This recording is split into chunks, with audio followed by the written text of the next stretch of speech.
안녕하세요. 2022 개정교육과정 발표에 따라서 교육 정보가 막 쏟아지고 있습니다. 이런 속에서 우리 아이의 미래 교육을 어떻게 방향 잡아야 할지 이야기를 나눌 투모라이즈의 임정빈이라고 합니다. 반갑습니다. 자, 오늘 교육은 지금 현재 어 발표되어 있죠. 그래서 2022 개정교육과정이 현재 중학교 1 학년 학생들이 고등학교 1 학년 들어갈 때 새로운 교과서로 수업을 받게 되고, 그 교과서로 배운 내용을 토대로 대학에 진학하게 되는 큰 변화가 시작되고 있고요. 그리고 2024 년도 초등학교에 입학하는 학생들부터 이제 2022 개정교육과정의 교과서에 맞춰서 수업이 진행될 예정이에요. 자, 그리고 2022 개정교육과정이 굉장히 많은 변화를 담고 있기 때문에 최근에 엄청나게 많은 미래 교육 방향에 대한 정책 정보들이 쏟아져 나오고 있습니다. 자, 그러다 보니까 어디까지가 믿을 수 있는 내용이고 또 어떤 내용은 아직 확정되지 않은 내용이, 이런 것들에 대한 혼란이 되게 많아요. 그래서 오늘 교육을 통해서 현재까지 발표된 교육 정책에 대한 부분들을 한번 짚어보고, 2022 개정교육 과정이 적용된 이후에 학교 교육이 어떻게 바뀌는지 확인해 보시고, 또 이런 것들이 학교 교육에 들어갔을 때 입시 제도는 어떻게 바뀌어 갈 것인지 한번 어 점검해 보는 시간으로 활용하시면 좋을 것 같고요. 또 그런 것들을 효율적으로 이용하기 위해서, 즉 변화된 교육 정책을 제대로 활용하기 위해서 우리 부모님들이 좀 신경 쓰셔야 될 부분이 있습니다. 그래서 그런 부분들이 어떤 것이 있는지 한번 점검하는 그런 내용으로 교육을 진행해 보도록 하겠습니다. 자, 이 윤석열 대통령이 취임하시고 나서 이제 거의 6 개월이 훨씬 지나서 거의 5월 달에 취임하셨으니까요. 많은 시간이 지났는데 가장 마지막으로 내각에 들어가신 분이 지금 보이시는 이주호 교육부 장관이에요. 그래서 이번 새로운 정부의 가장 늦게 어떤 조직 구성이 된 데가 교육부라는 것은, 한마디로 현재 여기로 어떤 들어가야 되는구나. 예, 이주호씨. 윤석열 정부에서 여러 가지 정부의 어떤 업무를 진행하면서 교육 쪽에 관련된 실마리가 잘 풀리지 않았다, 고런 관점으로 보실 수 있겠죠. 어쨌든 그럼에도 불구하고 과거에 교육부 장관을 한번 경험하셨던 이주호 장관이 교육부 장관으로 취임하셨고요. 취임하심과 동시에 굉장히 다양한 메시지를 연일 내에 보이고 있어요. 그러면서 취임한 직후부터 "교육의 본질은 수업이다. 그래서 학교 수업을 변화시키는 것이 어쩌면 이주호 교육부 장관이 강하게 내밀고 있는 정책의 핵심 내용이 될 수 있어요. 그래서 맞춤형 교육을 실현하는 것을 목표로 해서 이 입시 제도를 어떻게 바뀌느냐에 대한 관점보다는 교육의 본질인 수업을 조금 더 개선해 나가는 쪽으로 자신의 역할을 다하려고 한다, 뭐 이런 얘기를 하고 있고요. 고교 학점제가 전면 도입되기 위해서는 교실의 변화가 필요하고, 이런 학교 교실의 변화가 제대로 이행되지 않으면 고교 학점제 시행을 미룰 수도 있다, 뭐 이런 표현까지도 하면서 그럼 우리가 고교 학점제라는 것이 또 바뀔 수 있나, 이런 여러 가지 궁금증을 딱 던지면서 교육부 장관 취임하셨어요. 자, 그리고 여러 가지 이슈가 있었는데 다 넘어가고, 최근에 12월 달이 되면서 지금 이주호 교육부 장관이 국내 언론사하고 계속 인터뷰를 진행하고 있는데, 인터뷰할 때마다 새로운 이슈를 툭툭 던져내고 있습니다. 그래서 가장 12월 초에 진행됐던 경향신문과의 인터뷰에서는 지금 현재 선생님이 되기 위해서는 초등학교 선생님은 교대를 졸업하거나, 중고등학교 선생님은 사범대를 졸업하거나, 혹은 교 교직 과정을 이수해서 이제 임용고시를 치러서 중고등학교 선생님이 되잖아요. 그런 제도를 다 없애버리고 교육 전문 대학원, 약간 로스쿨과 같이 선생님이 되고 싶은 사람은 교육 전문 대학원으로 들어가서 거기에서 일정 수준의 교육을 받고 석사 학위를 받은 상태에서 학교로 임용되는 그런 구조로 선생님의 어떤 선발 과정을 바꾸겠다. 이런 걸 발표하셨어요. 자, 이것도 최근 우리 아이들이 꿈꾸는 직업 중에 가장 많은 것 중에 하나가 교사이다 보니까 약간 이슈가 좀 됐었고요. 그 이후에 한 일 주일 정도 지났죠. 12월 12일 날 국민일보하고 인터뷰를 하면서 조금 더 파격적인 내용을 이야기하셨어요. 그래서 고교학점제가 실행될 때 나중에 말씀드리겠지만 현재 기준은 고등학교 1 학년 때 배우는 필수 과목, 공통 과목이라고 하는데요. 그 필수 과목은 1 등급에서 9 등급 상대 평가로 내신을 평가하고 2 학년부터 3 학년까지 아이들이 선택하는 선택 과목은 절대 평가로 내신이 나오는 것으로 방향이 정해져 있었는데 갑자기 이 인터뷰에서 고등학교 1 학년 때부터 고등학교 3 학년 때까지 모두 절대 평가하는 것이 필요하다고 생각한다라고 하면서 내년 2 월쯤 고교학점제 보완에 대해서 발표를 하겠다. 이런 내용을 얘기하셨고요. 그러면서 지금 초등학생이 대학에 갈 때는 아마 수능이 없어져야 될 것 같다라는 얘기를 하면서 이거 말이 돼?" 뭐 이런 새로운 어떤 충격을 학부모님께 던져 드렸죠. 자, 이 국민일보와의 인터뷰를 쪼끔 더 깊이 들여다보면 그 이주호 장관은 과연 어 우리 아이들이 수능이라는 시험을 쳐서 대학에 진학하고 그 아이들이 사회로 나아가는 것이 과연 미래 사회에 타당하는가 하는 부분에 굉장한 퀘스천 마크를 갖고 있는 것 같아요. 그런데 입시를 빠르게 바꾸는 것은 학생과 학부모님들의 혼란을 증가시키기 때문에 일단 본인이 장관직을 하고 있는 동안에는 대입 제도를 미세 조정하겠지만 궁극적으로는, 그러니까 현재 초등학생이 대학을 갈 때 정도 되면 최소한 6년 이상의 시간이 걸리잖아요. 그런 시간이 지난 이후에는, 그러니까 본인이 교육부 장관을 떠난 이후에는 아마 "수능이 없어질 거라고 본인은 확신한다." 이렇게 얘기를 하고 있고요.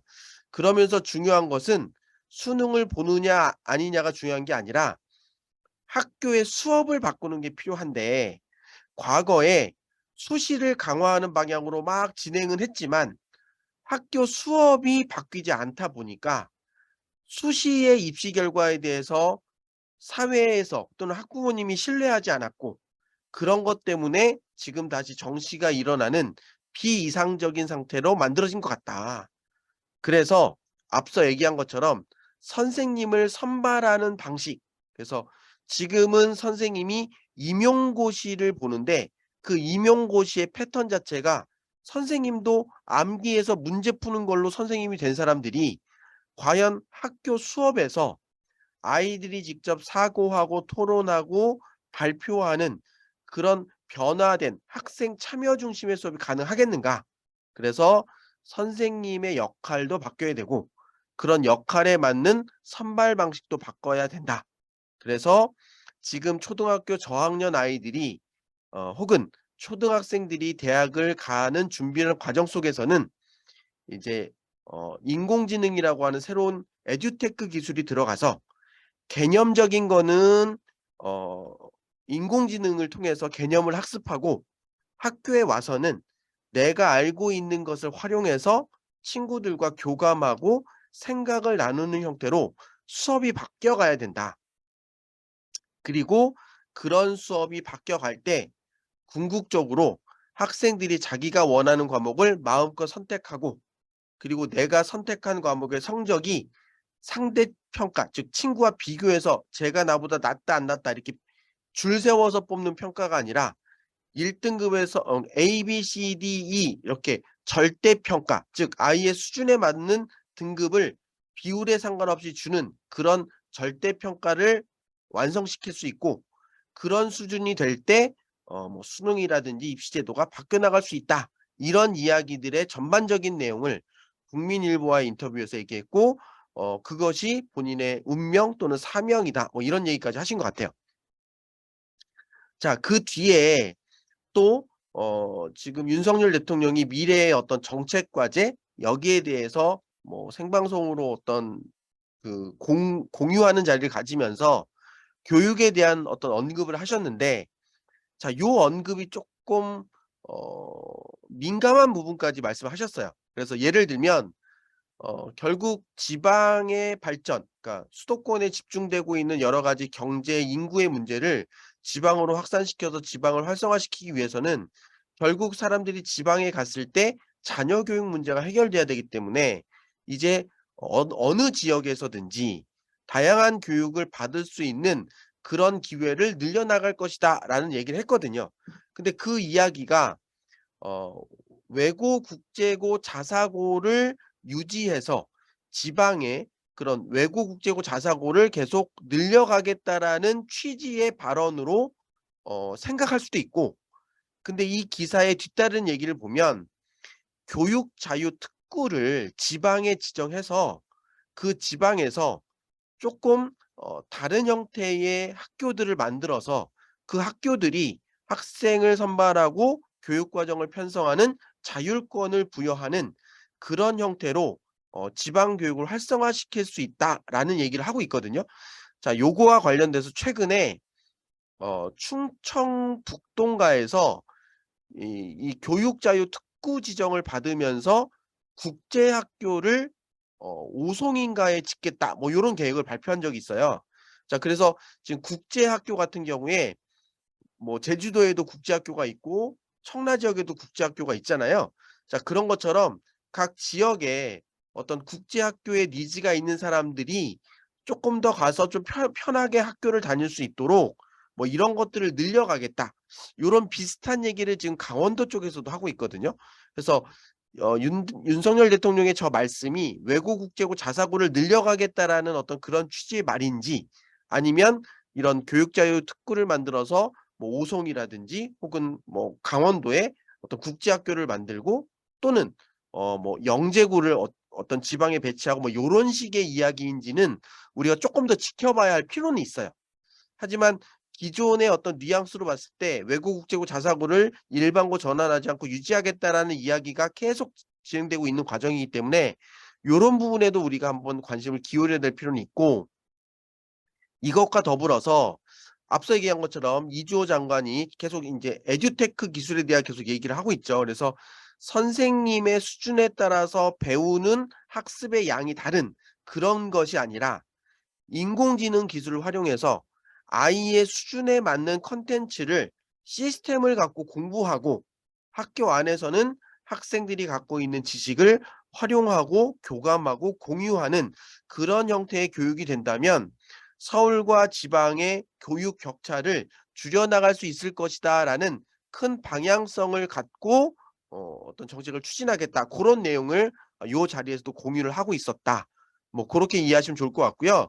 자 그러면서 최근에 이주호 교육부 장관이 대구에 내려가실 일이 있었어요. 근데 그때 원래 내려가는 거는 뭔가 그 뭐 청소년 마약과 관련된 문제의 어떤 뭐 공청회인가 토론회를 참여하기로 갔는데, 뭐 "마약보다 더 중요한 것이 뭐 어떤 수업의 변화다." 이러시면서 지금 대구와 제주도가 인터내셔널 바칼로레아, 즉 IB 교육 과정을 운영하고 있는 스위스의 IBO라고 하는 단체와 계약을 해서 그러니까 IB 교육 과정이 원래 미국 영어와 스페인어, 프랑스어 등등으로 교육이 되는데, 그 교육 내용을 한국어로 변환시켜서 대구와 제주도의 일부 학교에 적용하는 그런 시범 사업을 진행하고 있거든요. 그러면 그런 과정을 확인하고자 다른 일로 대구에 갔다가 IB 교육 과정을 운영하고 있는 중학교에 가서 지금 현재 어떻게 교육이 이루어지고 있고 그 교육에 대해서 선생님과 학생은 어떤 생각을 갖고 있는지 보면서 뭐라고 했냐면, 이런 시범 사업의 진행 과정을 주도 면밀하게 보면서 이런 교육의 어떤 효용성이 확인된다면 전국적으로 IB 교육 과정을 점점 확산시키겠다, 그런 이야기를 하셨거든요.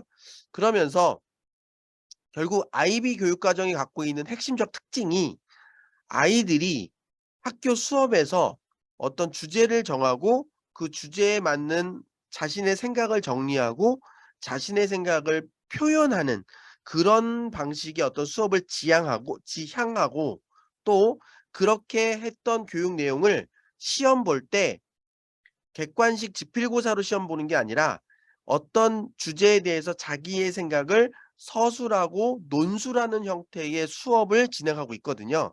그래서 그런 교육의 방향을 우리나라 교육에 적용하기 위해서 굉장히 다각적으로 고민하고 있다는 뉘앙스를 계속 보이고 있는 거예요. 자, 그러다가 이거 오늘입니다, 오늘.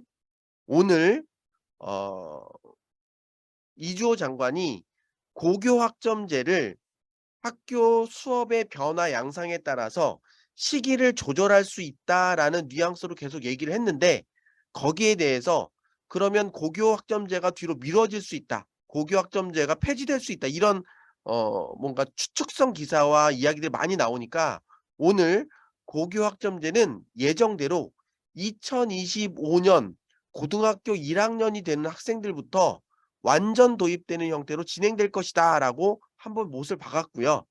그다음에 내신 절대평가와 관련돼서 고등학교 1학년 때부터 내신을 절대평가할지는 내년 2월에 충분한 논의 후에 그 결과를 발표하겠다라고 얘기를 하셨어요.